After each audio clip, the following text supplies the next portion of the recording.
Се намалува бројот на повредени од пожарот во дискотеката во Кочани, на кои им е потребно болничко лекување.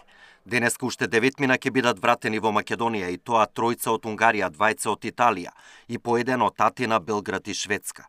На третман во странски центри ќе останат 91 повреден. Меѓу нив се и 4 пациенти кои се во критична состојба. Министерот за здравство соопшти дека денеска биле подобри од вчера, но и понатаму се на интензивна нега.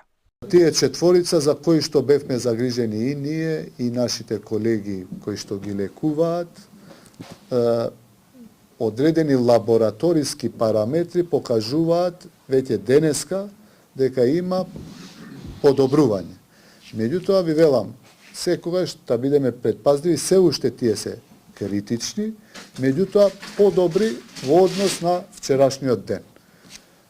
Кога ќе бидат потполно подобри, ќе бидат екстубирани, ние ќе ве известиме. Во Македонија на лекување има 14 пациенти, дел од нив се повредените кои вчера беа вратени од странство и се во добра состојба, но според протоколите треба уште еден ден да останат во болница.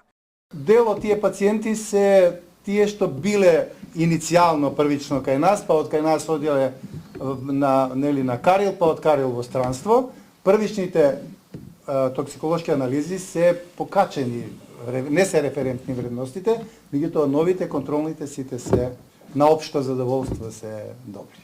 И покрај брзата реакција на здравствениот сектор, трагедијата во Кочани ги изфрли на површина дел од слабостите во здравството.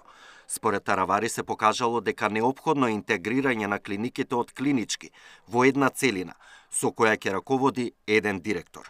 Оваа ситуација ни покажа дека клиничкиот центар треба да биде интегриран.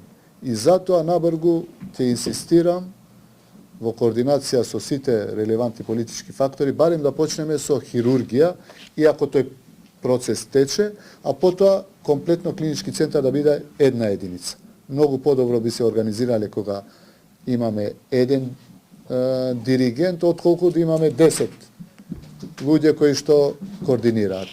Деновиве здравствените власти повторно ја актуализирале и темата за отворање на нов центар за изгореници, кој наверојатно ќе биде сместен во ГОП 8 септември на местото на ковид центарот, но ќе биде потребен медицински кадар и опрема. Александар Динев, Сител телевизија.